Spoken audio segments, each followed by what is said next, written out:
하나님의 말씀 보겠습니다. 열왕기상 2장 1절에서 12절까지입니다.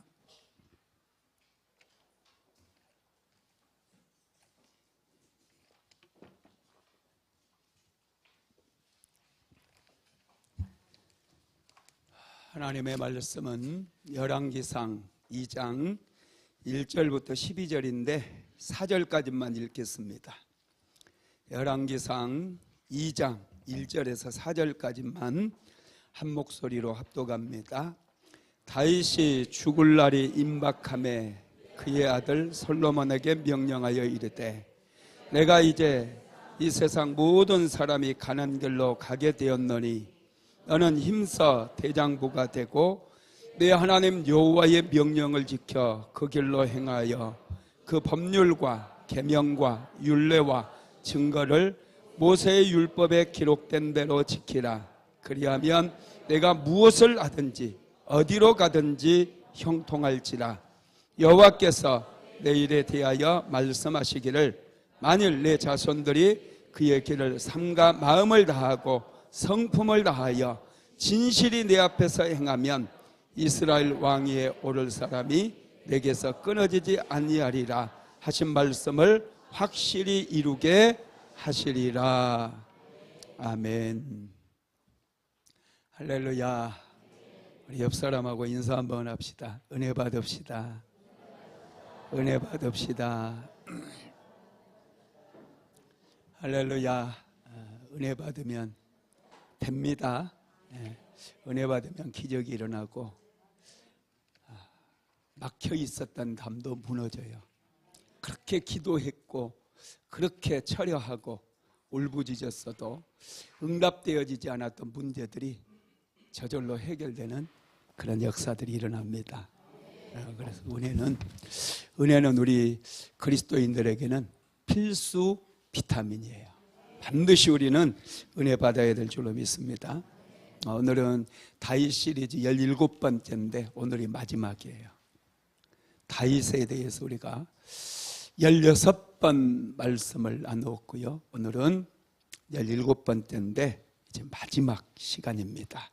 어떤 사람으로 기억되고 싶은가? 이런 제목의 말씀입니다. 어떤 사람으로 기억되고 싶은가? 하나님께서는 뺄셈을 통해서 더 큰 은혜를 우리에게 베풀어 주십니다. 하나님의 나라는 덧셈이 아니에요. 우리는 자꾸 덧셈을 생각하고 하나 더하기 또 하나 더하기 매일마다 더하려고 하죠. 그런데 신기하게 하나님의 나라는 뺄셈이 역사를 해요. 주라, 먼저 주라는 거예요. 그래야만 차고 넘치고 흔들어 넘치도록 너희에게 안겨주시겠다는 거예요. 하나님 나라의 원리는 뺄셈의 원리예요. 그래서 누가 은혜를 많이 받고 누가 축복을 받느냐? 손해보는 사람. 항상 다른 사람이 하기 싫어하는 그런 힘든 봉사, 그리고 하기 싫어하는 기도. 예, 교회 다니면서도 예배를 힘들게 생각하는 분들이 있어요. 예배는 기쁨으로 드리는 거예요. 예배는 마지못해서 목사님이 안 오시면 전화할까 봐서 이렇게 해서 오는 거 아니에요. 예배는 오늘은 하나님께서 어떤 은혜를 나에게 주실까 기대로 오는 거예요. 일찍 오는 거예요. 은혜 받기를 소망하는 사람들은 일찍 나왔어. 오늘은 어떤 은혜를 주실까 기대함으로 기도로 준비하는 거예요.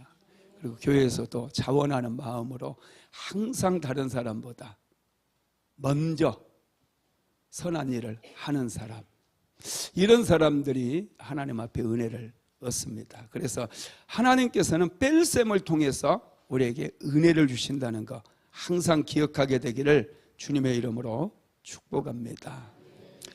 피터 드러크라고 하는 사람이 있는데요. 이분은 현대 경영학의 아버지라고 불리우는 사람이에요. 이분이 쓴 책을 보니까 이분이 어린 시절 이야기를 좀 기록해 놨더라고요. 중학교 1학년 때 하루는 캐톨릭의 신부님이 수업 시간에 들어오셔가지고 친구들에게 일일이 질문을 하더래요. 너는 죽은 후에 어떤 사람으로 기억되고 싶으니? 이렇게 질문하는 거예요. 한 명 한 명 다 짚어가면서 너는 죽은 후에 어떤 사람으로 기억되고 싶어? 여러분 13살짜리가 대답을 하겠어요? 못 하겠어요? 대답을 할 수가 없는 거죠. 지금 살아갈 일도 막막한데 공부하는 것도 죽을 일까지 생각하라고 하는 것은 참 너무 지나친 처사죠. 이분이 다 물어보고 난 다음에요, 너희들이 내 질문에 대답할 수 있을 거라고는 생각하지 않았다. 그런데 너희들 나이가 50이 되었을 때에도 이 질문에 대답할 수 없다면 너희들은 헛된 인생을 살아온 것이다. 이렇게 얘기를 하더래요. 그래서 피터 드러커도 이 신부님의 말씀이 깊이 마음에 들어왔다는 거예요. 60년이 지나고 이제 같이 공부했던 중학교 때 공부했던 친구들 모임이 있었답니다. 그 모임에서 이제 어떻게 살아왔는지 또 안부도 묻고 그러면서 대화하던 중에 그 반에서 신부님이 일일이 물어봤던 그 질문에 대해서 다들 얘기하더래요. 너희들은 죽은 후에 어떤 사람으로 기억되고 싶은가? 그것을 한시도 잊지 않고 살았다라는 거예요. 여러분은 죽은 후에 어떤 사람으로 기억되고 싶으세요? 대답하기 좀 어렵죠, 그죠? 어떤 사람은 어떤 사람에게 나는 어떤 사람으로 기억이 될까? 혹시 짜증쟁이로 기억되지 않을까? 혹시 게으름뱅이로 기억되지 않을까? 여러분, 어떤 분들은 열심히 전도하는 분들이 있거든요. 그러면 전도자로 기억이 돼요. 어떤 사람은 맨날 술 마시고 막 술주정하는 사람이 있어요. 그러면 다른 사람들에게는 술주정뱅이로 기억이 되는 거예요. 자녀들에게 어떤 아버지로, 어떤 어머니로 기억되어지고 싶어요? 우리 부모님은 하나님을 사랑하는 사람들이었어. 우리 부모님은 열심히 기도하는 사람이었어. 여러분, 이렇게 기억되면 얼마나 좋을까요? 어떤 분은 강아지와 함께 다니는 사람으로 기억될 수도 있고, 어떤 사람은 소리만 빽빽 질러대는 사람으로 기억될 수 있고, 거짓말쟁이로 기억될 수도 있고. 여러분, 우리는 살면서 나는 어떤 사람으로 기억되는 게 좋을까? 하나님 앞에서도, 하나님께도 어떤 사람으로 기억되는 게 좋을까? 늘 고민해야 된다는 거예요. 다이너마이트를 발명했던 스웨덴의 알프레드 노벨이라고 하는 사람이 있었어요. 어느 날 아침에 신문을 받아서 읽는데 그 신문에 자신의 사망 기사가 실렸더래요. 죽음의 상인 알프레드 노벨 사망하다, 이렇게 버릇 기사가 실린 거예요. 죽음의 상인 알프레드 노벨 사망하다. 사실은 자기 형이 죽었는데 신문에서는 그걸 모르고 알프레드 노벨이 죽은 줄 알고 그렇게 기사를 낸 거예요. 그날 아침 이 머릿 기사가 이 노벨의 인생을 바꿔버려요. 노벨은 다이너마이트를 만들어서 엄청난 돈을 벌었어요. 엄청난 돈을 벌었습니다. 그런데 사람들은 그를 기억하기를 죽음의 상인으로 기억하는 거예요. 그래서 노벨이 안 되겠다, 이건 부끄러운 별칭이다 생각해서 자기 전 재산을 기부를 합니다.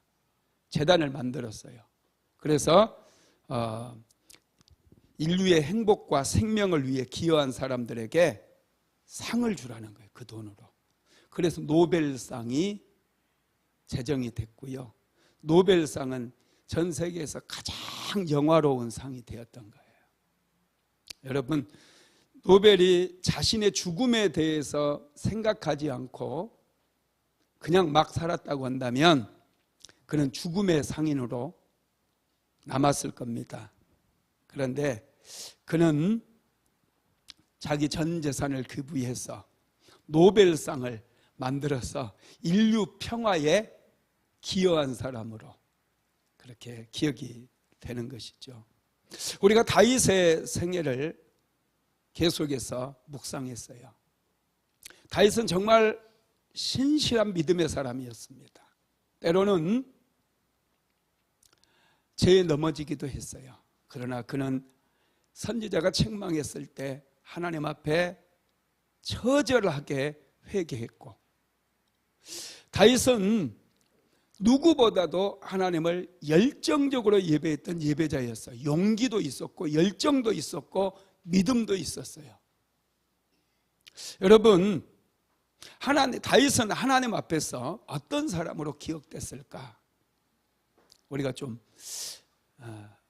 다윗 시리즈 마지막 시간이기 때문에 이것을 좀 고민하고 생각하려고 그래요. 먼저 다윗은 하나님을 경외하는 사람으로 기억이 되었어요.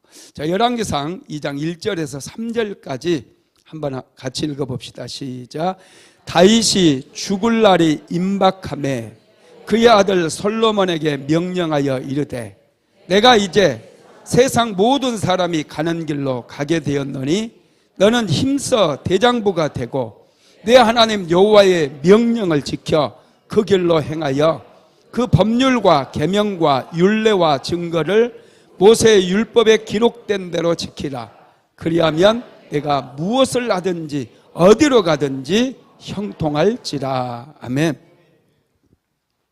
다윗은 신실하게 하나님을 경외했던 사람이었기 때문에 마지막 죽음의 자리에서 그의 아들 솔로몬을 불러놓고 유언을 하면서 너는 힘써 대장부가 되라 이렇게 말씀을 합니다. 그러면서 내 하나님 여호와의 명령을 지켜 그의 길로 행하고 그 율법과 계명과 율례와 증거를 모세의 율법에 기록된 대로 지키라 이렇게 유언을 하는 거예요. 힘써 대장부가 되라는 거예요. 여러분, 대장부가 되기 위해서는 용기가 필요해요. 용기는 여러분 그냥 생기는 게 아니에요. 다윗이 골리앗을 쓰러뜨릴 때 얼마나 용기가 있었습니까? 그런데 그 용기는 하나님을 믿는 믿음에서 나왔다라는 것을 우리는 배웠어요. 용기는 하나님을 믿는 믿음에서 나오는 거예요. 대장부가 되기 위해서는 신실한 믿음의 사람이 되어야만 대장부가 될 수 있다는 거예요. 우리는 용기가 있어야 돼요. 인생을 살아가면서. 용기가 없으면 비굴해져요. 자꾸 두려움이 밀려오니까 죄와 타협하게 되고 세상과 타협하게 돼요. 조금만 문제가 생겨버리면 바로 타협하고 기도하지 않아요. 하나님을 찾지 않아요. 여러분, 정말 용기가 뭔 줄 아세요? 도저히 내 힘으로 감당할 수 없는, 하나님마저도 감당할 수 없는 그런 문제가 생기고 그런 일이 생겼을 때 하나님 앞에 무릎을 꿇고 기도하는 게 용기예요. 용기가 없는 사람은 절대 기도 안 해요. 믿음이 있는 사람이 기도한다라는 사실을 믿으시기를 바랍니다. 그래서 하나님을 알아야지 믿음이 생기는 거예요. 다윗은 그래서 솔로몬에게 너는 하나님을 알라고 그랬어요. 역대상 28장 9절 말씀 한번 같이 읽어봅시다. 내 아들 솔로몬아, 너는 내 하나님 아버지의 하나님을 알고 온전한 마음과 기쁜 뜻으로 섬길지어다. 여호와께서는 모든 마음을 감찰하사 모든 의도를 아시나니 내가 만일 그를 찾으면 만날 것이요 만일 내가 그를 버리면 그가 너를 영원히 버리시리라. 아멘. 내 아들 솔로몬아, 너는 내 아버지의 하나님을 알고 그랬어요. 왜 대장부가 되라고 말씀하면서 내 아버지가 믿었던 그 하나님을 알라고 지금 말씀하고 있는 것일까요? 하나님을 알아야만이 대장부가 될 수 있는 거예요. 하나님을 알아야만이 믿음이 생기고 용기가 생기는 거예요. 다윗은 하나님을 알았거든요. 다윗은 하나님을 만났고 하나님을 알았어요. 자신이 베들레헴에서 목동으로 살고 있었는데 하나님께서 다윗에게 기름을 부으셔서 이스라엘의 왕이 되게 만들어 주셨어요. 다윗은 누구보다도 하나님을 많이 알았습니다. 그래서 죽음을 목전에 두고 그의 사랑하는 솔로몬, 그의 아들에게 너는 내 아버지의 하나님을 알라는 거예요. 그리고 온전한 마음으로 기쁨으로 하나님을 섬기라고 말씀을 하고 있습니다. 여러분, 우리는 하나님을 알아야 돼요. 그래서 이제 성령 시리즈도 거의 주일 예배 때 끝나니까 하나님에 대해서 또 설교를 시리즈로 그냥 한 20강을 하려고 준비를 하고 있어요. 아유, 힘들어요, 준비하기. 한번 해보는 거죠, 그죠? 네. 하나님을 알아야 돼요. 우리 인생은 하나님을 얼마나 아느냐에 따라서 완전 달라져요.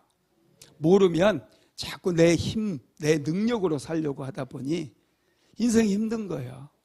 하나님을 아는 사람은요, 인생이 쉬워요. 하나님께 의지하고 하나님을 믿고 나가니 두려움이 없는 거예요. 흔들림이 없는 거예요. 그러다 보니 되는 역사가 일어납니다. 할렐루야. 다윗은 솔로몬에게 너는 아버지의 하나님을 알고 온전한 마음으로 기쁨으로 하나님을 섬기라, 이렇게 말씀을 하고 있습니다. 다윗이 정말 솔로몬에게 물려주고 싶은 게 하나님을 경외하는 마음이에요. 하나님을 믿는 믿음을 물려주고 싶은 거예요. 여러분의 자녀들에게 뭐 물려주고 싶어요? 할렐루야. 다 믿음을 물려주고 싶다고. 이 눈치 보니까, 그죠? 믿음 물려주고 싶은데 또 돈도 물려주고 싶고 또 집도 하나 물려주고 싶고, 그죠? 네. 원래 사람이 그래요. 원래. 네. 그런데 여러분, 정말 집을 물려주고 빌딩을 물려줘도 괜찮아요. 그런데 믿음을 물려주지 못하면 큰일 나는 거예요. 이거 꼭 기억해야 돼요. 아무리 많은 지식을 주입해 주기 위해 좋은 대학 보내고 유학까지 보내고 막 박사학위 따고, 이게 중요하지 않아요. 빌딩을 물려줘도 이거 중요하지 않아요. 믿음 없으면 끝나는 거예요. 믿음 없으면. 다윗은 그의 아들 솔로몬에게 어떻게 해서든지 하나님에 대한 믿음을 물려주고 싶었던 거예요. 그래서 너는 내 아버지, 내가 섬겼던 하나님을 알아야 된다. 너는 기쁨으로 온전한 마음으로 그 하나님을 경외해야 된다, 이렇게 가르쳤다라는 거예요. 여러분, 자녀들에게 물려줄 수 있는 최고의 유산은 하나님을 경외하는 마음입니다. 자, 시편 112편 3절 말씀 같이 한번 읽어봅시다. 시작. 할렐루야. 여호와를 경외하며 그의 계명을 크게 즐거워하는 자는 복이 있도다. 그의 후손이 땅에서 강성하며 정직한 자들의 후손에게 복이 있으리로다. 부와 재물이 그의 집에 있으며 그의 공의가永구히 서 있으리로다. 아멘. 여호와를 경외하며 그의 계명을 즐거워하는 자는 복이 있대요. 하나님을 경외하는 신앙을 물려주게 되면 자녀들이 하나님 앞에 복을 받아버려요. 그래서 후손들은 점점 강성해지고 후손들이 복을 받으니 부와 재물이 그의 집에 넘쳐나게 된다라는 거예요. 그러니 여러분, 자녀들에게 신앙교육 잘 시켜야 돼요. 교육만 시켜서는 안 되고 자녀들을 위해서 부모들이 눈물 뿌리며 기도해야 돼요. 말 안 듣는 자녀들, 교회 다녀라 말해도 콧방귀도 끼지 않고 지 멋대로 살고 있는 이 자녀들, 소리 질러봤자 아무 소용없어요. 배후에 어둠의 영들이 꽉 잡고 있어요. 그러니 기도로 영적인 싸움을 싸워야 돼요. 눈물로써 하나님 앞에 기도하는 거예요. 하나님, 나 혼자 천국 가서 뭐합니까? 내 사랑하는 내 남편, 내 아내, 내 자녀들, 하나님 예수 믿고 구원받게 해주세요. 배후의 역사는 저주받아 낙한 영들아, 너희들은 묶임을 받고 떠나가라. 계속해서 우리는 믿음의 선한 싸움을 싸워야 될 줄로 믿습니다. 두 번째로, 다윗은 하나님께서 맡겨주신 사명을 유산으로 물려줬어요. 다윗은 하나님의 성전을 건축하고 싶은 간절한 소원이 있었어요. 그래서 나단 선지자가 그 마음을 읽고 왕은 왕의 마음에 있는 대로 행하소서 그랬어요. 그래서 다윗이 여호와의 성전을 건축하려고 했는데 바로 하나님께서 나단 선지자를 책망하시면서 다윗에게 다시 가서 너는 나의 성전을 건축하지 말아라 말씀하게 해요. 다윗은 전쟁터에 나가서 피를 많이 흘린 사람이라는, 그래서 성전을 건축할 수 없다는 거예요. 대신에 하나님께서는 다윗의 아들 솔로몬을 통해서 성전을 건축하겠다고 말씀하셨거든요. 그래서 다윗은 이제 마지막 죽음을 앞두고 솔로몬에게 성전 건축의 사명을 유산으로 남겨줍니다. 역대상 28장 10절에서 12절까지 나와 있어요. 같이 한번 읽어봅시다. 시작. 그런즉 이제 너는 삼갈지어다. 여호와께서 너를 택하여 성전의 건물을 건축하게 하셨으니 힘써 행할지니라 하니라. 다윗이 성전의 복도와 그 집들과 그 곡관과 다락과 골방과 속죄소의 설계도를 그의 아들 솔로몬에게 주고 또 그가 영감으로 받은 모든 곳 곧 여호와의 성전의 뜰과 사면의 모든 방과 하나님의 성전 곡관과 성물 곡관의 설계도를 주고. 아멘. 다윗은 죽음을 앞두고 솔로몬을 불러서 이제 하나님께서 너를 택하여 하나님의 성전을 건축하게 할 거다는 거예요. 그러니 너는 힘을 다해서 그 일을 행하라는 거예요. 그러면서 다윗이 하나님께 기도하면서 받았던 그 영감으로 받았던 설계도를 다윗이 다 그려놨어요. 하나님의 성전을 어떻게 지어야 되는지. 여러분, 건물을 지을 때 설계도가 굉장히 중요합니다. 이 설계도가 아주 중요해요. 그 설계도를 다윗이 기도하면서 받아서 그려놨어요. 정말 다윗 놀랍지 않습니까? 정말 하나님 앞에 성전을 건축해서 봉헌하고 싶었거든요. 그런데 하나님께서 안 된다고 그러니 그러면 설계도 도면이라도 그릴 수 있도록 나에게 영감을 달라고 다윗이 기도한 거죠. 그랬더니 하나님께서 이 성전뜰과 곡관 이 모든 것들을 다 다윗에게 계시를 주신 거예요. 그래서 다윗은 성전의 설계도를 다 그려놓았고 그의 아들 솔로몬에게 이제 이름을 한 거예요. 너는 정말 마음을 다해서 뜻을 다해서 성품을 다해서 여호와의 성전을 건축해라, 이렇게 말씀을 한 것이죠.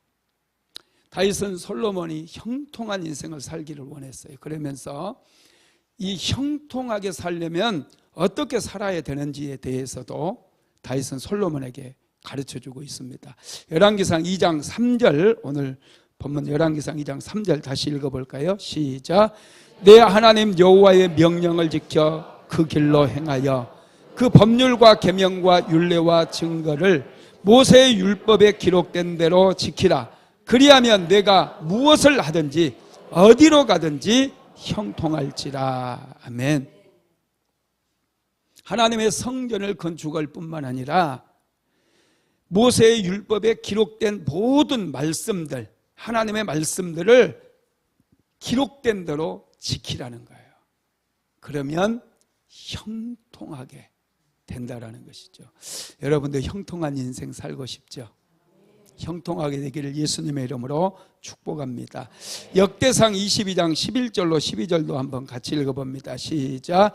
이제 내 아들아, 여호와께서 너와 함께 계시기를 원하며 내가 형통하여 여호와께서 내게 대하여 말씀하신 대로 네 하나님 여호와의 성전을 건축하며 여호와께서 내게 지혜와 총명을 주사 내게 이스라엘을 다스리게 하시고 내 하나님 여호와의 율법을 지키게 하시기를 원하노라. 아멘.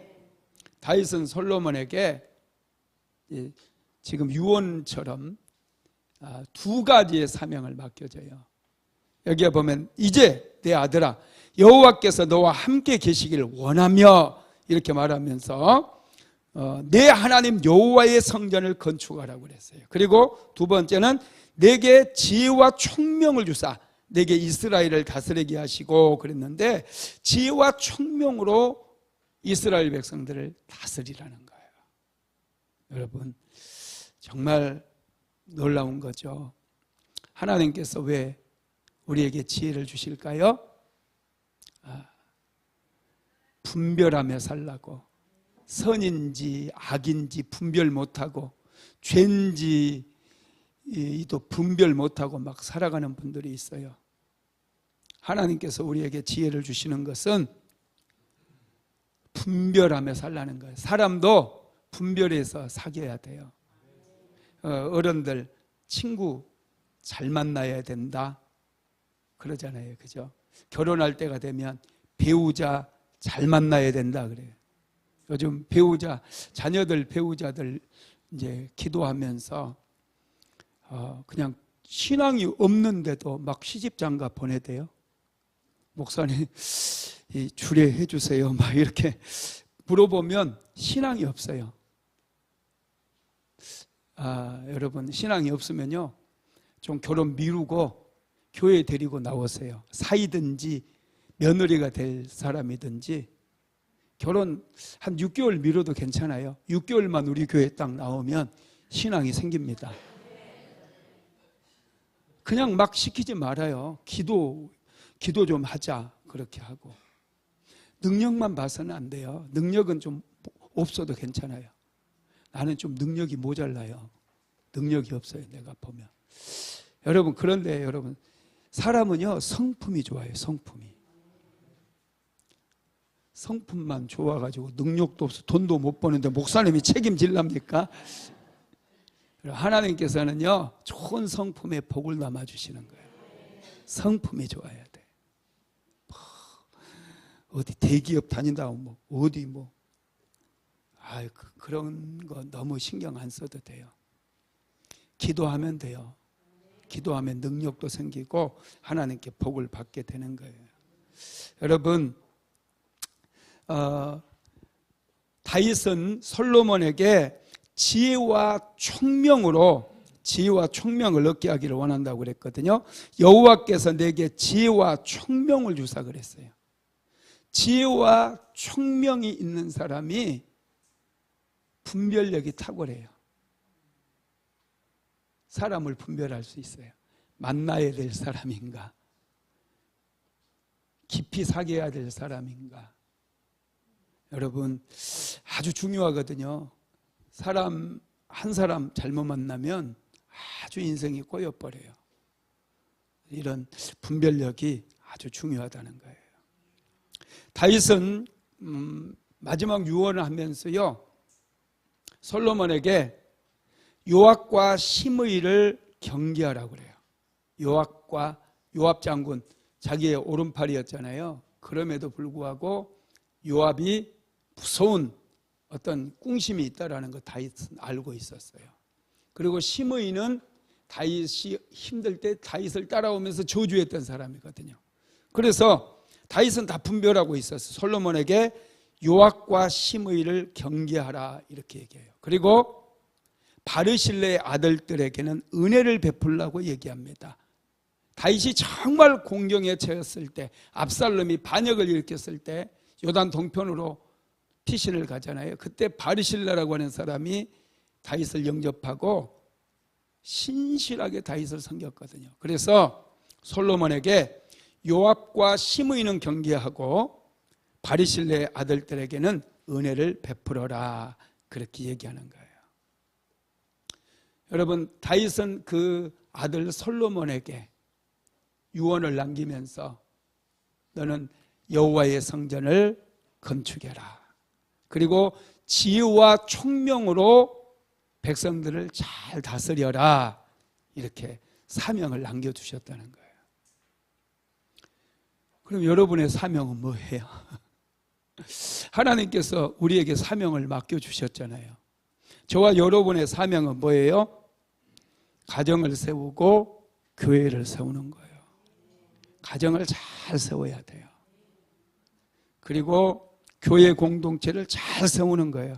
에베소서 1장 22절에서 23절 같이 읽어볼까요? 시작. 또 만물을 그의 발 아래 복종하게 하시고 그를 만물 위에 교회의 머리로 삼으셨느니라. 교회는 그의 몸이니 만물 안에서 만물을 충만하게 하시는 이의 충만함이니라. 아멘. 교회가 중요한 이유는 그리스도의 몸이기 때문에 그래요. 교회는 하나님의 은혜가 있는 곳이에요. 교회는 구원이 있어요. 교회는 축복이 있어요. 하나님의 임재가 있어요. 하나님의 말씀이 있어요. 기도할 수 있어요. 그래서 교회는 정말 중요해요. 내 인생이 세워지는 곳이에요.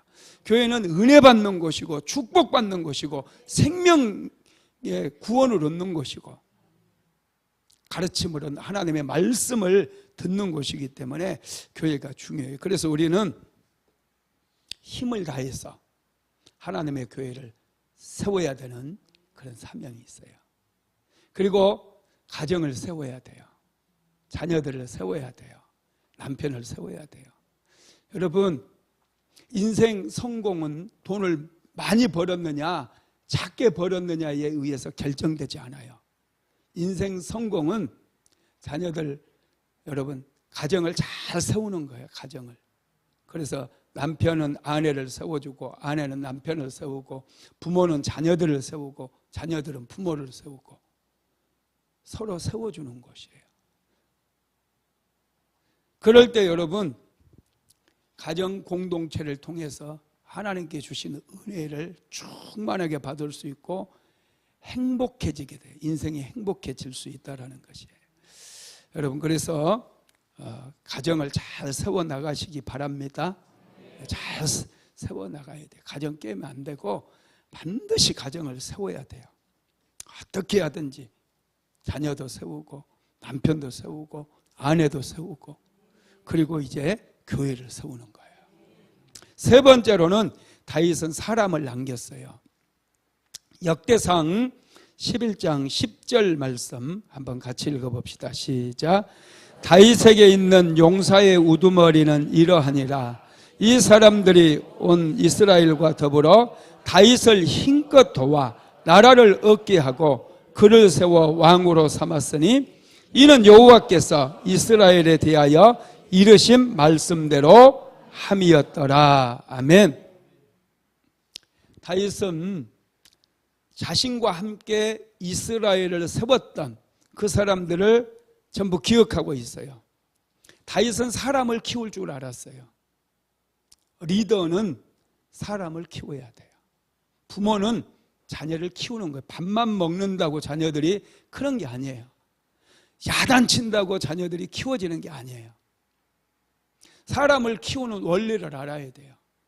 대통령도 사람을 키워내야 돼요. 인재를 키워내야 돼요. 그래야 정치인도 키워내고 과학자도 키워내고 의사도 키워내고 자꾸 이 사회에 기여할 수 있는 인물들을 키워내야 돼요. 교회에도 사람을 키워야 돼요. 키워야 됩니다. 우리 교회에도 사람을 키우기 위해서 장학금을 많이 주잖아요. 애들 격려해주고 이번에 우리 또 최재철 집사님께서 애들 장학금 주라고 또 큰 돈을 기부하셔가지고 야, 어떻게 이렇게 나랑 잘 통하는지 너무 감사해요. 여러분, 참 놀라운 거예요. 이게 사람은 키워야 돼요. 자꾸 키워야 돼요. 우리는 믿음의 사람들을 키워나가야 돼요. 여러분들의 가정에서도 믿음의 사람. 저는 뭐 정치인을 키울 필요도 없고요. 또 아주 대단한 어떤 그 과학자를 키울 필요도 없고, 저는 믿음의 사람을 키우는데 목숨을 걸고 있어요. 여러분, 다윗은 용사들을 키웠고요, 위대한 장군들을 키웠고요, 장관들도 키웠고요. 대단해요. 다윗이 사울왕에게 쫓겨다니면서 아둘람 굴로 숨어 들었잖아요.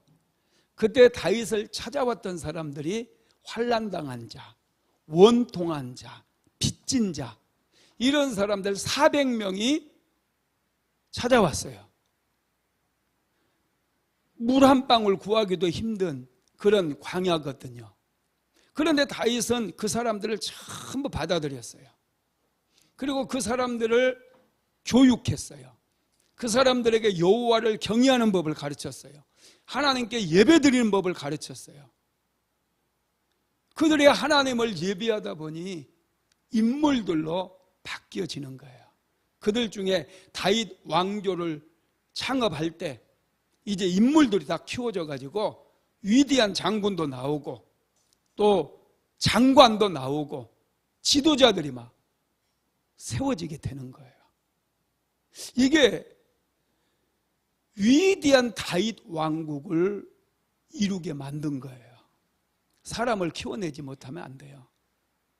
교회가 사람을 키워내지 못하면 안 됩니다. 교회는 위대한 믿음의 사람들을 키워내야 돼요. 영적인 거장들을 키워내야 돼요. 그래서 우리는 매일마다 기도하는 거예요. 교회는 영적인 거장들을 키워내면 우리 교회만 살리는 게 아니라 이 대한민국을 살리는 거예요. 영적인 거장들이 있어야지 나라가 꼴이 제대로 세워지는지 정치인들에게 맡겨놔서 되겠습니까? 이 대한민국이 영적인 거장이 없어요.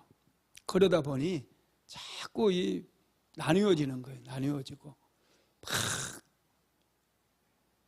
정치나 하려고 그래, 목사들이 막. 얘가 아니에요. 여러분, 우리 교회는 믿음의 사람들, 위대한 믿음의 사람들이 나가서 세상 속에서 또 빛을 내야죠. 두각을 나타내야죠. 위대한 과학자, 믿음 있는 과학자, 위대한 정치인, 믿음 있는 정치인, 믿음 있는 검찰총장, 믿음 있는 선생님 키워내야죠. 그래야 여러분 하나님 나라의 비전이 있는 것입니다. 다윗은 사람을 키울 줄 알았어요. 그래서 다윗은 정말 위대한 사람들을 많이 키웠고요. 다윗은 자신이 키운 사람들을 다 기억하고 있고 그들의 헌신도 기억을 하고 있어요. 역대상 11장 11절에서 19절까지 한번 다윗이 자기가 키웠던 사람들을 지금 기억하고 얘기하는 거 한번 같이 읽어봅시다. 시작. 다윗에게 있는 용사의 수요가 이러하니라. 학몬 사람의 아들 야소부암은 30명의 우두머리라. 그가 창을 들어 한꺼번에 300명을 죽였고 그 다음은 아우와 사람 도도의 아들 엘르아살이니 세 용사 중에 하나이라. 그가 바스담밈에서 다윗과 함께 있었더니 블레셋 사람들이 그곳에 모여와서 치니 거기에 보리가 많이 난 밭이 있더라. 백성들이 블레셋 사람들 앞에서 도망하되 그가 밭 가운데 서서 그 밭을 보호하여 블레셋 사람들을 죽였으니 여호와께서 큰 구원으로 구원하심이었더라. 30우르보드 중 세 사람은 바위로 내려가서 아둘람골 다윗에게 이를 때에 블레셋 군대가 르바임 골짜기에 진쳤더라. 그때 다윗은 산성에 있고 블레셋 사람들의 진영은 베들레헴에 있는지라. 다윗이 갈망하여 이르되 베들레헴 성문 곁 우물물을 누가 내게 마시게 할꼬 하며 이 세 사람이 블레셋 사람들의 군대를 돌파하고 지나가서 베들레헴 성문 곁 우물물을 길어가지고 다윗에게로 왔으나 다윗이 마시기를 기뻐하지 아니하고 그 물을 여호와께 부어드리고 이르되 내 하나님이여 내가 결단코 이런 일을 하지 아니하리이다. 생명을 돌아보지 아니하고 갔던 이 사람들의 피를 어찌 마시리이까 하고 그들이 자기 생명도 돌보지 아니하고 이것을 가져왔으므로 그것 마시기를 원하지 아니하니라. 새 용사가 이런 일을 행하였더라. 다윗에게는 정말 많은 인물들이 있었어요. 그리고 다윗이 베들레헴의 우물물을 마시고 싶다 한마디 했더니 블레셋 군대가 포위하고 있는데, 진치고 있는데 그 블레셋 군대를 돌파해가지고 3명이 돌파해가지고 베들레헴 우물물을 길러 와서 다윗에게 내려놓는 거. 얼마나 충성된 사람들입니까?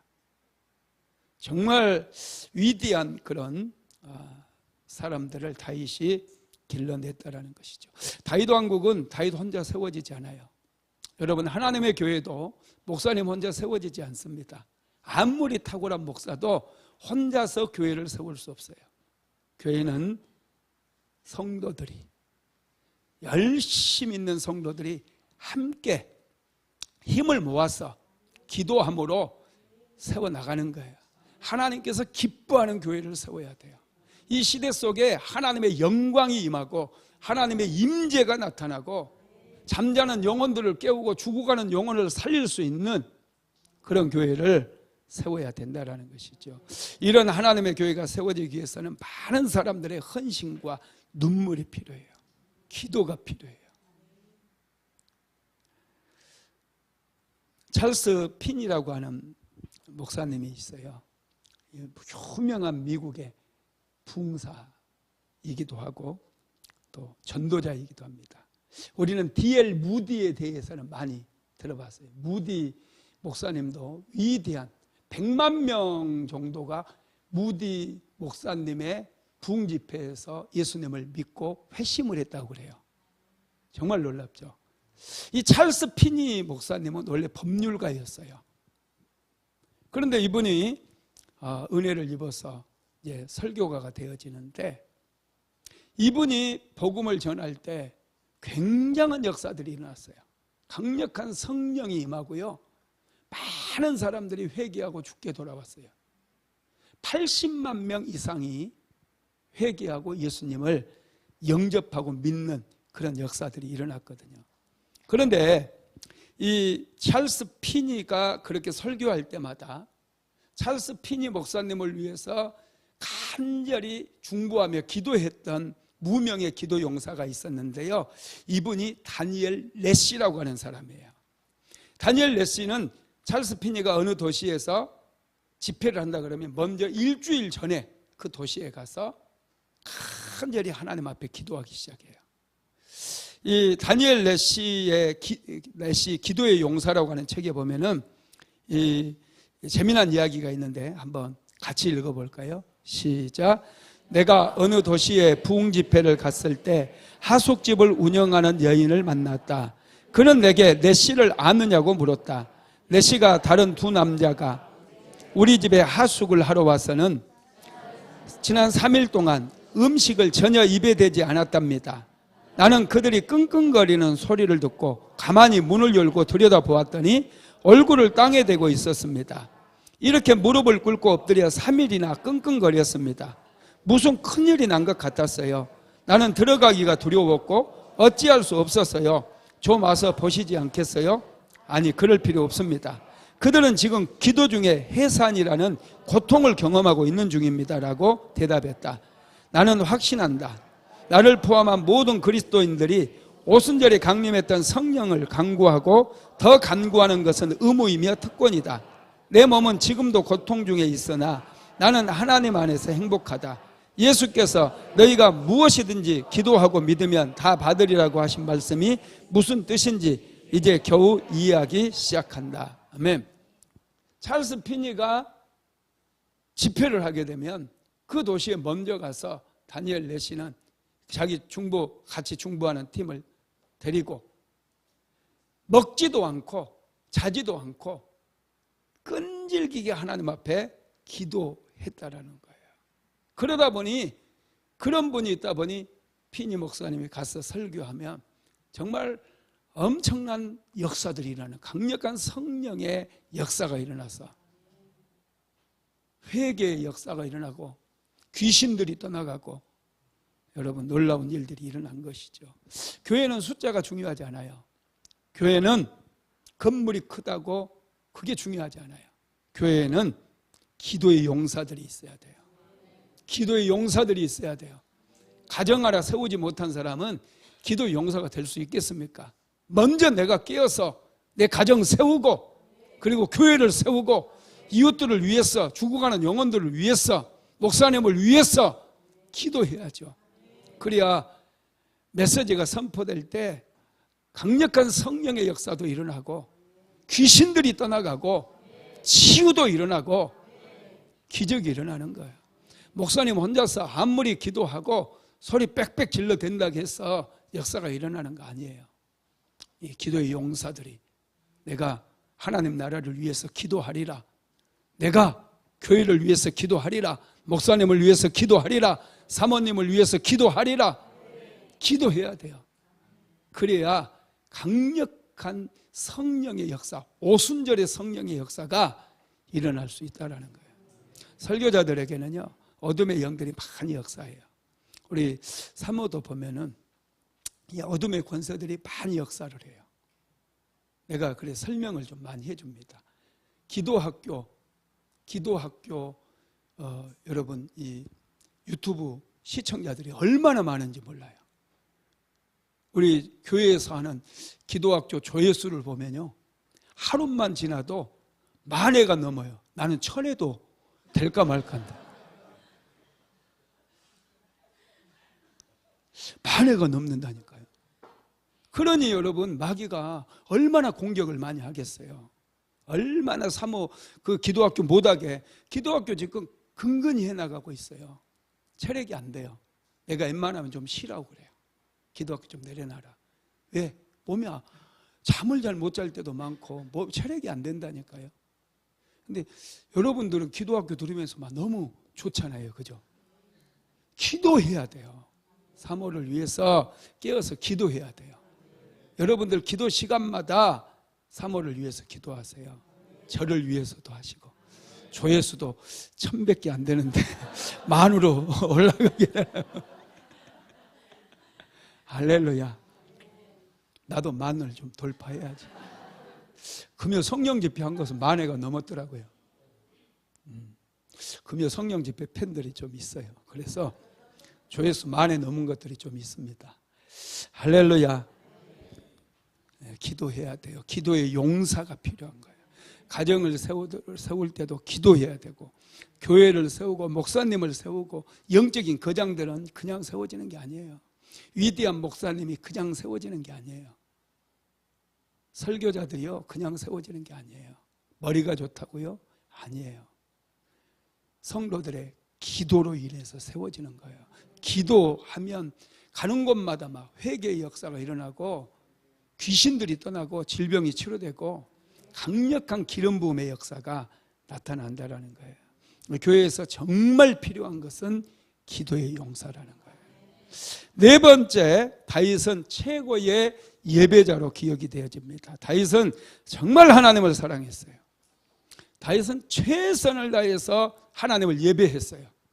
하나님을 예배하는 일에 목숨을 걸었을 정도예요. 그래서 하나님께서는 다윗을 기억할 때 최고의 예배자로 기억한 거예요. 다윗은 내 마음에 합한 자라고 그랬어요. 다윗은 가늠한 놈이다. 바세바의 남편 우리아를 죽인 놈이야. 이렇게 하나님이 기억하시지 않아요. 다윗은 내 마음에 합한 자라고 기억하고 있어요. 다윗은 최고의 예배자라는 거예요. 하나님께서 우리를 기억하실 때 여러분 어떤 모습을 기억하면 좋겠어요? 여러분 최고의 예배자가 되시기 바랍니다. 하나님께서 기억하시는 것은 다윗이 최선을 다해서 하나님을 예배했던 그 모습을 하나님께서는 기억하신다는 거예요. 우리는 최고의 예배자가 돼야 돼요. 하나님께서 쟤는 거짓말쟁이야. 쟤는 내가 보니까 개만 끌고 다니대. 전도도 안 해. 우리 장정희 성도님은 개를 끌고 다니면서 얼마나 전도를 잘하는지 몰라요.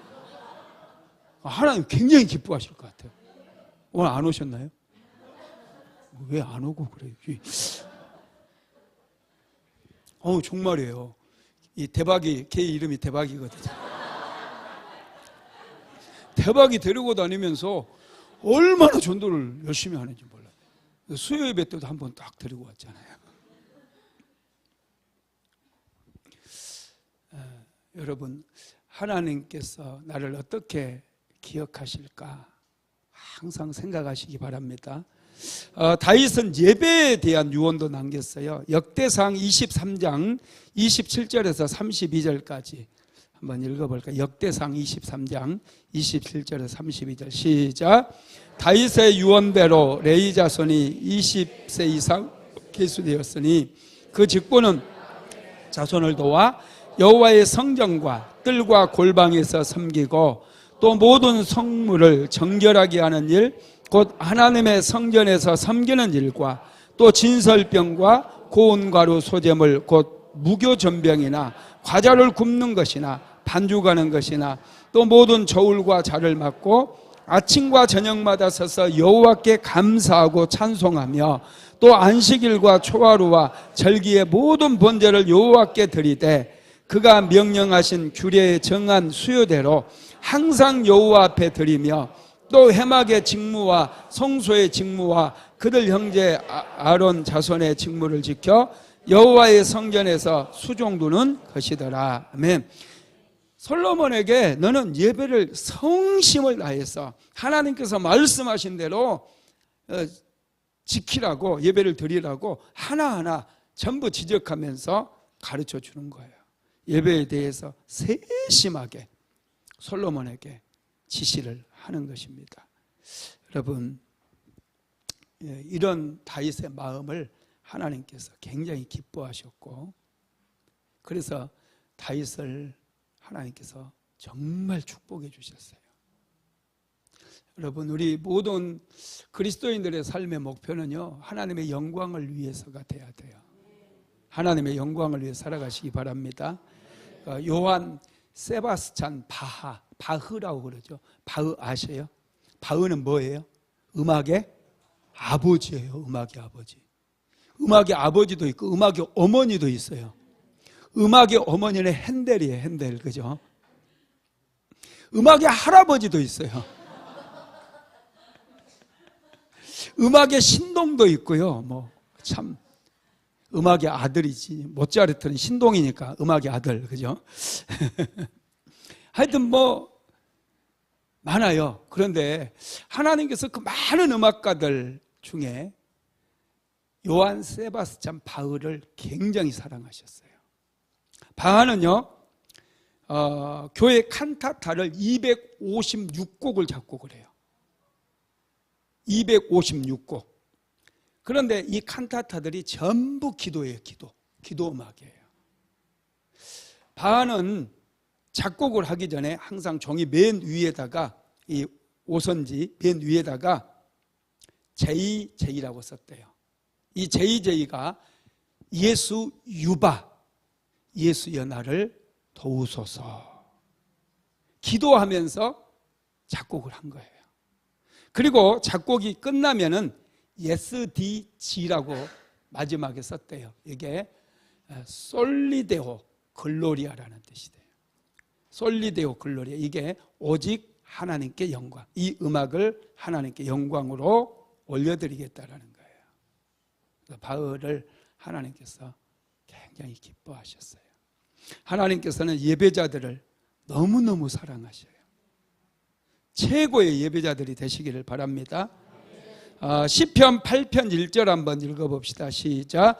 여호와 우리 주여, 주의 이름이 온 땅에 어찌 그리 아름다운지요, 주의 영광이 하늘을 덮었나이다.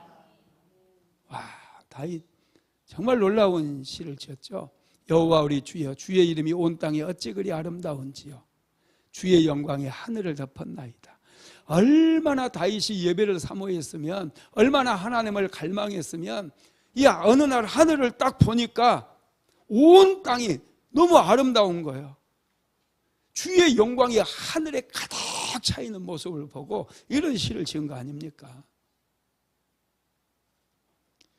여러분, 우리는 하나님의 영광을 위해서 살아야 되고 하나님의 영광에 관심을 기울여야 돼요. 시편 29편 1절로 2절도 봅시다. 시작. 너희 권능 있는 자들아 영광과 능력을 여호와께 돌리고 돌릴지어다. 여호와께 그의 이름에 합당한 영광을 돌리며 거룩한 옷을 입고 여호와께 예배할지어다. 와, 너희 권능 있는 자들아 영광과 능력을 여호와께 돌리고 돌릴지어다. 여호와께 그의 이름에 합당한 영광을 돌리며 거룩한 옷을 입고 여호와께 예배할지어다. 와, 이 다윗의 시예요. 다윗의 시. 시편 57편 11절도 읽어봅니다. 시작. 하나님이여 주는 하늘 위에 높이 들리시며 주의 영광이 온 세계 위에 높아지기를 원하나이다. 다윗은 주의 영광이 온 세계에 높아지기를 원한다고 그렇게 고백해. 다윗은 돈을 많이 버는 게 그의 인생의 목적도 아니고 많은 나라를 정복하는 것이 그의 인생의 목적이 아니에요. 주의 영광이 온 세계에 높아지는 것이 그의 인생의 목표였다라는 거예요. 저와 여러분도 하나님의 영광을 위해서 살아야 돼요. 그러면 인생이 달라져요. 크기가 달라지고요. 깊이가 달라져요. 하나님께서는 우리도 다윗과 같이 살면 형통한 인생을 주시겠다고 약속하셨는데, 자, 열왕기상 11장 38절 말씀 같이 읽어봅니다. 시작. 내가 만일 내가 명령한 모든 일에 순종하고 내 길로 행하며 내 눈에 합당한 일을 하며 내 종 다윗이 행한같이 내 율례와 명령을 지키면 내가 너와 함께 있어 내가 다윗을 위하여 세운 것 같이 너를 위하여 견고한 집을 세우고 이스라엘을 내게 주리라. 아멘. 아멘으로 이 말씀 받으시기 바랍니다. 다윗같이 행하면 내가 다윗을 위하여 세운 것 같이 너를 위하여 견고한 집을 세워준대요. 이스라엘을 주겠대요. 야, 이게 참 놀랍죠. 다윗의 형통의 비밀은 예배에 있는 거예요. 온전한 예배자가 되십시오. 신실한 예배자가 되십시오. 하나님께서는 최고의 예배자인 다윗에게요, 정말 우리가 상상할 수 없는 큰 축복을 주셔요. 그 상상도 할 수 없는 그 큰 축복이 뭐예요? 예, 다윗의 가문에서 예수 그리스도가 탄생하는 거예요. 와, 놀랍지 않아요? 얼마나 하나님께서 다윗을 사랑하셨으면, 얼마나 하나님께서 다윗을 기뻐하셨으면 다윗의 계보에서, 가문에서 예수 그리스도가 태어나게 하시겠느냐는 거예요. 다윗이 죄도 많다고 그랬잖아요. 다윗이 피도 많이 흘렸고, 다윗이 음란죄도 저질렀고, 살인교사죄까지 저질렀어요. 다윗의 자녀들도 막 서로 죽이고 엉망이었잖아요. 그럼에도 불구하고 하나님께서는 다윗이 그렇게 최고의 예배를 하나님 앞에 드렸을 때 다윗의 인생뿐만 아니라 다윗의 가문까지도 축복하셔가지고 메시아이신 예수님께서 그의 후손으로 태어나게 하셨다는 거예요. 자, 누가복음 2장 11절 한번 읽어봅니다. 시작. 오늘 다윗의 동네에 너희를 위하여 구주가 나셨으니 곧 그리스도 주시니라. 예수님은 하나님이셔요. 그분이 다윗의 계보를 통해서 태어나게 되셨다는 거예요. 그리고요, 더 놀라운 거예요. 또 사도행전에 보면 더 놀라운 말도 있어요. 다윗은 예배 중에 장차 오실 예수 그리스도를 보았다고 그래요. 자, 사도행전 한번 읽어봅시다. 사도행전 2장 29절에서 32절 시작. 형제들아, 내가 조상 다윗에 대하여 담대히 말할 수 있노니 다윗이 죽어 장사되어 그 묘가 오늘까지 우리 중에 있도다. 그는 선지자라. 하나님이 이미 맹세하사 그 자손 중에서 한 사람을 그 위에 앉게 하리라 하심을 알고 미리 번거로 그리스도의 부활을 말하되 그가 음부에 버림이 되지 않고 그의 육신이 썩음을 당하지 아니하리라 하더니 이 예수를 하나님이 살리신지라 우리가 다 이 일의 증인이로다. 예, 다윗이 미리 보았다는 거예요. 예수 그리스도의 부활을 말했다는 거예요. 그가 음부에 버림이 되지 않고 그의 육신이 썩음을 당하지 아니하리라. 그 시편에 나와 있잖아요. 이게 놀라운 거예요. 이게 여러분, 하나님께서 예배자들을 이렇게 기뻐하셔요. 예배 드릴 때 뜨겁게 드리세요. 찬양을 할 때도 뜨겁게 찬양하세요. 기쁨으로 찬양하세요. 하나님을 예배하는데 왜 감동이 없죠? 왜 뜨겁지가 않죠? 왜 맹숭맹숭하죠? 하나님을 예배하는데 내 가슴이 막 심장이 뛰지 않아요?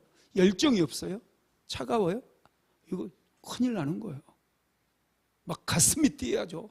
마음이 벅차야죠. 기쁨으로 막 예배를 하는 거예요. 소리도 처음에 뭐 찬양 기도하려고 그래 소리 잘 안 나올 수 있어요. 그럼 몇 번 소리 지르다 보면요 막 나와요. 누구는 처음부터 소리가 나왔나? 나도 고상한 사람인데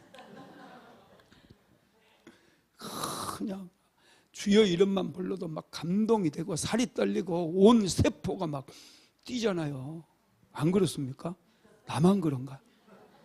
막 주여 이름만 불러도 막 그렇게 감동이 되고 막 눈물이 나오고. 할렐루야. 여러분, 이런 예배자를 하나님께서 기뻐하시는, 다윗은 최고의 예배자였어요. 누가 뭐라 해도 다윗은 최고의 예배자였어요. 하나님은 다윗이 범죄했던 죄 하나도 보시지 않아요. 하나님께서는 다윗이 뜨겁게 하나님을 예배했던 그 예배를 하나님께서 기쁘게 받으신 거예요. 그래서 다윗의 후손 중에 메시아이신 예수 그리스도가 태어나게 만들었을 뿐만 아니라 다윗은 미리 예수 그리스도의 부활까지 보았다라는 거예요. 이게 얼마나 큰 영광스러운 일이며 얼마나 큰 축복입니까? 할렐루야. 말씀을 마무리하겠습니다. 하나님께서 다윗의 삶에 차고 넘치는 은혜를 부어주셨어요.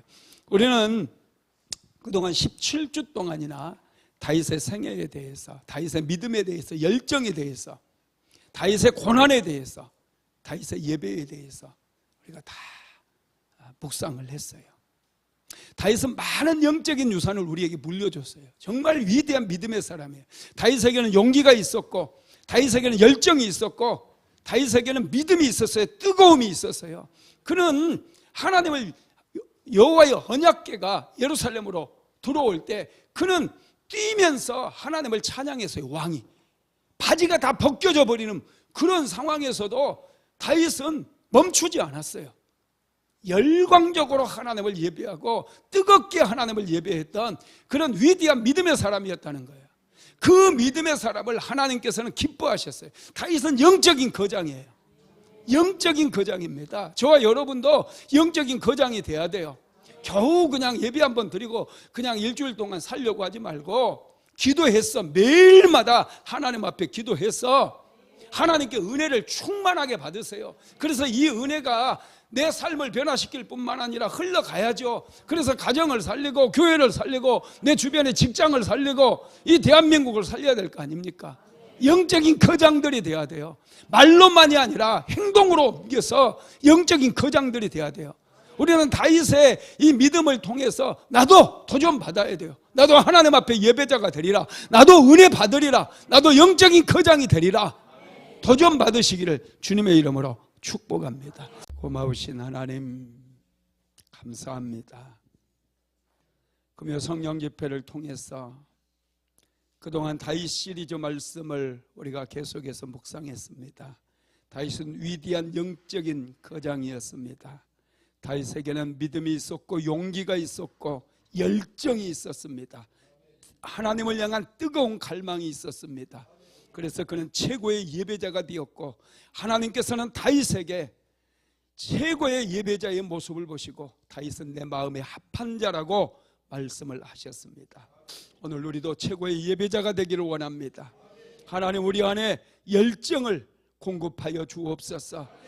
예수의 이름만 불러도 우리의 몸이 떨리게 하시고 모든 세포가 긴장하게 만들어 주시고 예수의 이름 앞에 우리는 자복하고 회개하며 날마다 그 존귀하신 이름을 찬양하고 경배할 수 있도록 우리 주님 역사하여 주옵소서. 오 주님 감사합니다. 오 성령님 임하여 주시옵소서. 예수의 이름으로 가정이 회복되게 하시고, 예수의 이름으로 더러운 귀신들이 떠나가게 하시고, 예수의 이름으로 질병이 치료받게 하시며, 예수 그리스도의 능력이 우리 사랑하는 성도들 인생 가운데, 가정 가운데 넘치도록 부어지게 하옵소서. 오 주님을 찬양합니다. 주님을 찬양합니다. 홀로 영광받아 주시옵소서. 오늘 이 밤에도 귀한 예물 드린 손길이 있습니다. 예물이 축복의 씨앗이 되게 하시고 30배, 60배, 100배의 열매가 맺혀지게 하옵소서. 기도 제목들마다 응답받게 하옵소서. 예수님의 이름으로 축복하며 기도드리었습니다. 지금은 우리 주 예수 그리스도의 무한하신 은혜와 아버지 하나님의 극진하신 사랑하심과 보혜사 성령 하나님의 감동 감화 충만케 하시는 역사가 오늘도 다윗처럼 최고의 예배자가 되기를 간절히 소망하는 하나님의 모든 권속들 위에, 사랑하는 수목음 안디옥교회 모든 성도들 머리 위에 이제로부터 영원토록 함께 있을지어다. 아멘.